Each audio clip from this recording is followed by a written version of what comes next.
আসসালামু আলাইকুম, welcome back to my channel and new video. এটা সকালবেলা ঘুম থেকে উঠে আমি বাইরে থেকে নাস্তা নিয়ে এসেছি। তো নাস্তাটা করে নেব, বাচ্চাকে নিয়ে স্কুলে বের হব। যেহেতু বাইরে অনেক বৃষ্টি, তো ভাবলাম যে বাসায় একদম নাস্তা করে চা কফি খেয়ে তারপরে বের হব, যেহেতু কোথাও যাব না বৃষ্টির মধ্যে। তো আমি নাস্তা করে নিচ্ছি, তারপরে বাচ্চাকে খাইয়ে দিব, ওকে ভাত খাইয়ে নিয়ে যাব আমি ছেলেটাকে, আর আমি পরোটা খেলাম। তো যাই হোক, বাচ্চাকে নিয়ে স্কুলে চলে এসেছি। আসার পরে ওভারব্রিজে উঠতে পারি না, কোনোভাবে উঠেছি, এখন নামতে পারতেছি না। স্কুল কলেজ ছুটি হয়েছে, এত পরিমাণ স্টুডেন্ট, তাও এখন একটু কমছে। বাসে থেকেও নামা যাচ্ছিল না, ওভারব্রিজে ওঠা যাচ্ছিল না। তো আমি একটু ভিডিও করে নিয়েছি, শুধু ছাতা আর ছাতা হয়েছিল। বৃষ্টি তো এই কারণে দেখা যায় সবার কাছে এই ছাতা, দেখতে ভালো লাগতেছিল জন্য আমি একটু ভিডিও করেছি। তো আজকে বাচ্চার 1:30 থেকে 3:35 পর্যন্ত ক্লাস। তো বসেছিলাম, তো ছেলেটা ডিস্টার্ব করতেছিল, আর অফিস থেকে লোক এসেছিল বাসায় খাবার দিতে, বিকালের নাস্তা ওদের। যেহেতু আমার আসতে অনেক লেট হয়ে গিয়েছে বাসায়, তো ওদের নাস্তাটা বাইরে থেকে নিয়ে আসলাম। আর যাই হোক, স্কুল ছুটির পরে চলে এসেছি। আসার পরে রাত্রের রান্না বান্নাটা করে নেব, সেই গোছগাছ করতেছিলাম। আর আজকে রান্না আমি যতটুকু পারি করে রাখবো, কালকে সকালে উঠে আমি আর রান্না করব না।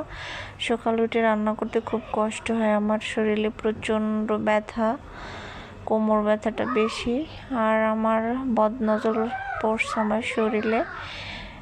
হয়তো কারোর কুনজর আমার শরীর, আমার সংসারের উপর পড়েছে, এই জন্য আমার শরীরটা চলতেছে না। আর এই ধরনের হিংসুক বদমাশ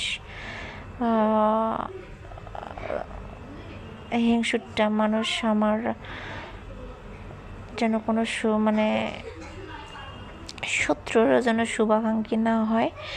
তো যাই হোক, আমার শরীরটা ইদানিং বেশি খারাপ হচ্ছে। এই যে আমি মগজটা রান্না করতেছি, বাচ্চাদেরকে দিব, বাচ্চারা একটু মগজ দিয়ে ভাত খেলে ওদের ভালো লাগবে। আর ওর বাবা মাঝে মাঝে মগজটা নিয়ে আসে বাচ্চাদের জন্যে। মগজটা আমার একটুকু পছন্দ না, আমি মগজ খাই না, আমার ভালো লাগে না মগজ খেতে। কিন্তু ওর বাবা সবসময় বলে যে এটা বাচ্চাদের রান্না করে খাওয়ায়ও, কিন্তু সেও খায় না, ওর পছন্দ বাট খায় না। আর এটা বাদাম ভর্তা, সর্বোচ্চ খারাপ একটা ভর্তা, এটা কেউ যেন করে না খায়, শুধু শুধু কষ্ট। এই ভর্তা কে বানিয়ে খায় আমি জানি না, তবে আমি আমার বরের জন্য বানিয়েছিলাম। আমার বর আমাকে বলছিল যে একটু বাদাম ভর্তা করো, তো করে নিজেও খেয়েও আমাকে একটু দিও।